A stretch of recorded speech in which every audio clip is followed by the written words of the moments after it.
नमस्कार, मैं कल्पना सक्सेना शिक्षा मनोविज्ञान की क्लास में आपका स्वागत करती हूँ।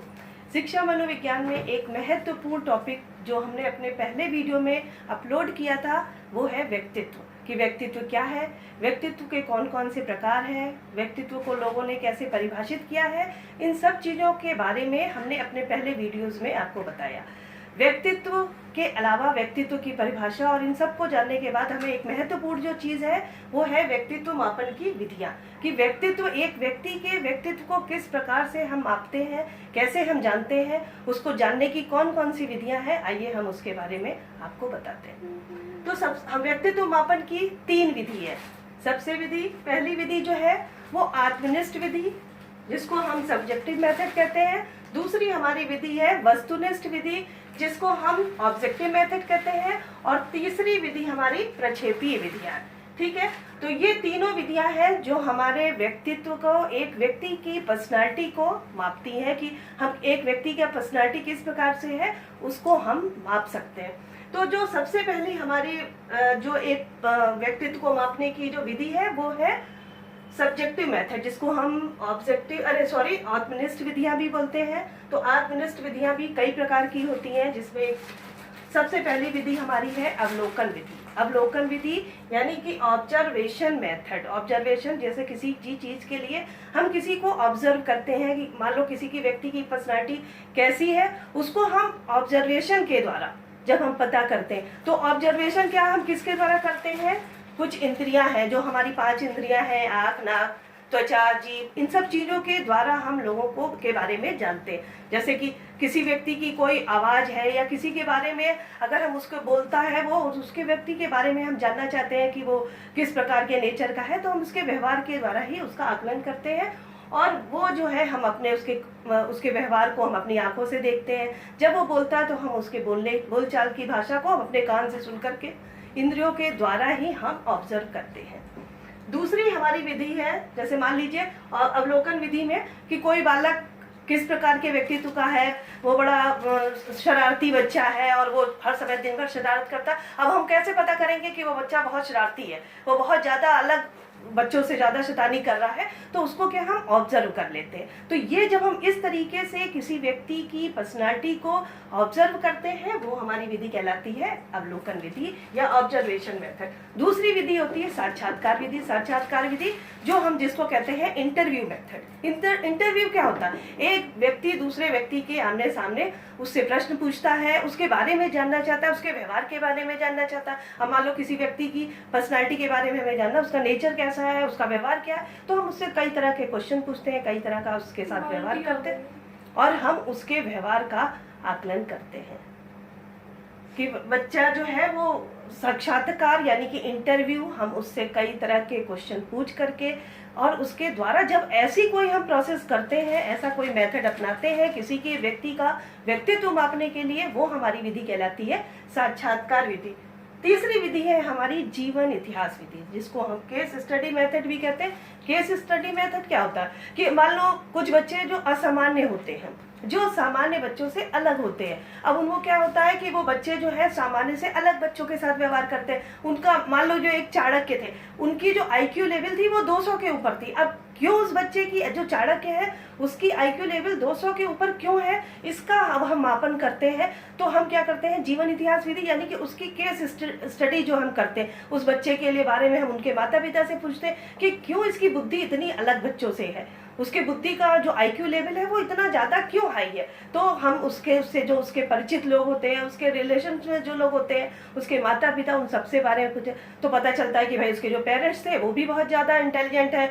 हो सकता है ये कुछ चीज़ें ऐसी होती है जो पीढ़ी दर पीढ़ी चलती हैं कि माँ बाप की IQ लेवल ज़्यादा, तो बच्चे में भी वही चीज़ें सिम्टम्स आ जाते हैं।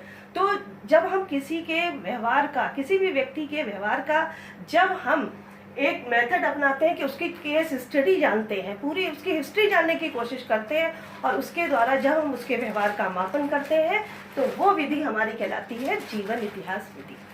अब हमारी ये तो हो गई हमारी आत्मनिष्ठ विधियां, जिसको हम सब्जेक्टिव मेथड कहते हैं। अब दूसरी हमारी हो गई वस्तुनिष्ठ विधियां, जिसको हम ऑब्जेक्टिव मेथड कहते हैं। ऑब्जेक्टिव मेथड क्या होता है कि इसमें एक के अलावा हम कई व्यक्तियों का एक साथ मापन कर सकते हैं उसके व्यक्तित्व का। जैसे कि उसमें पहली एक होती है निर्धारण मापनी, रेटिंग स्केल, जिसको हम कहते हैं उसमें निर्धारण करना होता है कि हर व्यक्ति के उसमें गुण भी होते हैं और अवगुण भी होते हैं। कई गुण जो ऐसे होते हैं कि जो भाई अच्छे गुणों में आता है और व्यक्ति अवगुणों में भी आता है, उसकी हम एक रेटिंग बना लेते हैं। उसको मान लो हम चेकलिस्ट एक बना कर तैयार कर ले कि एक व्यक्ति का हमें अपने मान लो किसी टीचर का मापन करना, उसके व्यवहार का मापन करना, उसके लिए हमने एक पूरी रेटिंग स्केल तैयार करी और रेटिंग स्केल के बाद हमने उसमें एक बुद्धिमत्ता का एक नंबर डाल दिया, दूसरा नंबर हमने उसमें डाल दिया बड़ा साहसी है, तीसरा बहुत बोल्ड वो व्यक्ति है, चौथा हमने डाल दिया बहुत ईमानदार है। इस तरह से हम उसके गुणों की एक लिस्ट बना लेते हैं और बच्चों से कहते हैं कि जो जो गुण उस बच्चे टीचर के अंदर आपको दिखता है उस पे आप टिक करते जाइए। इस तरह से जब हम किसी भी व्यक्ति के गुणों का मापन एक रेटिंग के एक स्केल में हम करते हैं, वो हमारा कहलाता है निर्धारण मापनी। दूसरी हमारी है प्रश्नावली विधि। प्रश्नावली विधि जो है ये एक प्रश्नों के माध्यम से हम किसी भी बच्चे के या किसी भी व्यक्ति के व्यवहार का मापन करते हैं। उसमें क्या होता है कि मान लीजिए जैसे हम लोग एग्जाम में एक क्वेश्चन पेपर तैयार करते हैं, उस क्वेश्चन पेपर में क्या होते हैं, बहुत सारे क्वेश्चंस होते हैं जो हमारे सब्जेक्ट से ही रिलेटेड होते हैं। सब्जेक्ट में रिलेशन, ये मतलब अब मैथ्स का पेपर है तो उसमें सारे मैथ्स के क्वेश्चन होते हैं, तो हम क्या करते हैं कि उस बच्चे के मैथ्स का मूल्यांकन करते हैं कि उस बच्चे की मैथ्स में कितनी जानकारी है कितनी नहीं है। तो जो हम जब इस तरह से हम एक प्रश्नों के माध्यम से किसी भी बच्चे का या व्यक्ति के व्यवहार का मूल्यांकन करते हैं, उसको हम उसका मापन करते हैं, तो ये विधि हमारी कहलाती है प्रश्नावली विधि। अगली विधि हमारी समाज विधि। समाज विधि में क्या होता है कि जब आपके बारे में चारों तरफ से जो लोग आपके संपर्क में जुड़े हुए हैं, जैसे आपके मम्मी पापा हैं, आपके भाई बहन हुए, आपके अड़ोसी पड़ोसी हैं, उन सब लोगों से हम आपके बारे में जब पूछताछ करके समाज आपके बारे में क्या विचार रखता है, क्या आपके व्यक्तित्व के बारे में बताता है, जब हम उस तरह से चार लोगों समाज में थे मतलब समाज के द्वारा, जब हम समाज के द्वारा जब हम आपके व्यवहार का आकलन करते हैं या मापन करते हैं, तो वो हमारी कहलाती है समाज विधि। ठीक है, ये हमारी हो गई आत्मनिष्ठ विधि। आत्मनिष्ठ विधि एक व्यक्ति सिर्फ अपने ही बारे में या एक व्यक्ति के द्वारा ही किसी भी व्यक्ति का मापन करता है। वस्तुनिष्ठ विधि एक से अधिक जब हम व्यक्तियों का मापन करते हैं, उसके व्यवहार का मापन करते हैं, तो वो हमारी वस्तुनिष्ठ विधि कहलाती है। और तीसरी हमारी है प्रक्षेपी विधि, जिसको हम प्रोजेक्टिव मेथड कहते हैं। प्रोजेक्टिव मेथड में भी उसमें हमारे प्रोजेक्टिव मेथड जो है वो हमारे अचेतन मन का अध्ययन करता है। जैसे जो हम अनकॉन्शियस बहुत सी चीजें हमारे विचार होते हैं, क्यों हमारे जो शरीर में हमारे जो दिमाग में है, हम जैसे कि वो फ्रायड ने कहा है कि वो जो अचेतन मन है, जो कॉन्शियस जो हम जितना है वो सिर्फ 10% है हमारे दिमाग में, और अनकॉन्शियस जिसको अचेतन मन कहते हैं वो पूरा 90%। क्योंकि आदमी के अंदर क्या होता है, बहुत सी इच्छाएं जो होती है वो दमित होती है, पर वो कहीं ना कहीं समाज के डर से, कभी किसी चीज के डर की वजह से वो अपनी इच्छाओं को सामने नहीं ला पाता है। जैसे उसकी दमित इच्छाएं हुई, उसके अनैतिक कार्य हुए, बहुत से अनैतिक कार्य जो वो झूठ बोलता है, वो बोलने की उसकी आदत भी, लेकिन वो 4 लोगों के आगे डर के मारे नहीं बोलता है, क्योंकि उसको लगता है कि भाई समाज में लोग हमारे लिए क्या कहेंगे।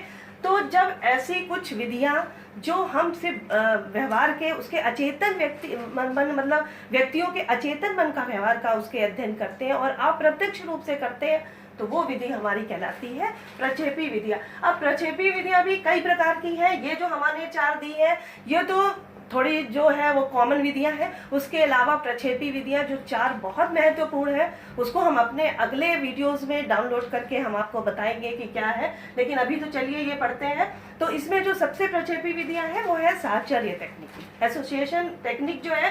साहचर्य तकनीकी क्या है कि किसी वस्तु से अपने को संबंध जोड़ना। जैसे कि मान लीजिए जो हम लोग ने देखा है कि जब हम लोग BA थर्ड ईयर में आएंगे, तो अगर BA थर्ड ईयर में जो प्रैक्टिकल्स होते हैं उसमें क्या होता है कि कुछ अल्फाबेट्स दिखाते हैं, कुछ स्टोरी दिखाते हैं, वो हम उससे अपने आप को जोड़ करके उस स्टोरी के बारे में जानना चाहते हैं। या हम सोचते हैं कोई चीज़, एक कुत्ता सामने से निकल गया, उस कुत्ते को देख के हम देख लेते हैं और जोड़ लेते हैं कि अरे यार वो कुत्ता ऐसा था, वो कुत्ता देखो मेरे घर में भी पला था। यानी कि किसी भी चीज़ को जब हम किसी चीज़ से साहचर्य कर लेते हैं, जोड़ लेते हैं, उसमें अपने को संबंधित कर लेते हैं, वो हमारी कहलाती है साहचर्य तकनीकी।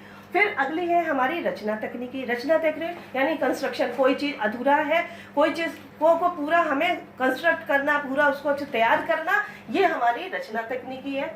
तीसरी है हमारी पूर्ति तकनीक।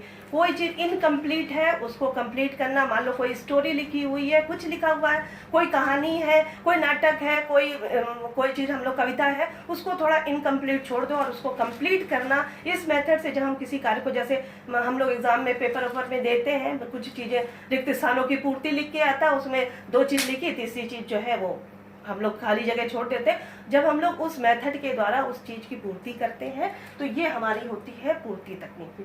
और लास्ट हमारी है अभिव्यक्ति तकनीकी, कि अभिव्यक्त मतलब कि कोई बात अपनी एक्सप्रेस करना, कि किस तरह से हम उसको एक्सप्रेस करें। कोई भी चीज़ हमें मिली या हमारे मन में जो विचार है, किसी को देख के जो इच्छाएं उत्पन्न होती हैं या जो विचार उत्पन्न होता है, उसी के द्वारा हम जब कोई चीज़ साचर्य, कोई भी चीज जो है अब वो अभिव्यक्त करते हैं।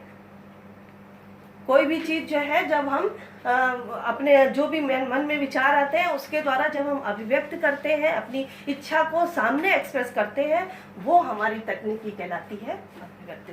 तो ये जो हमारी व्यक्तित्व मापन की जो ये 3 विधियां थी, ये हैं आत्मनिष्ठ, वस्तुनिष्ठ और प्रक्षेपी विधियां। अब प्रक्षेपी विधियां की ये 4 विधियां तो थोड़ी कॉमन विधियां हैं। उसके अलावा अगली जो विधियां हैं, जो हरमन रोशन ने और अलग अलग मनोवैज्ञानिकों ने अपनी विधि, इस व्यक्तित्व को मापन की अलग अलग महत्वपूर्ण जो विधियां हैं वो बताई हैं, वो हम आपको अगले एपिसोड में बताएं। धन्यवाद।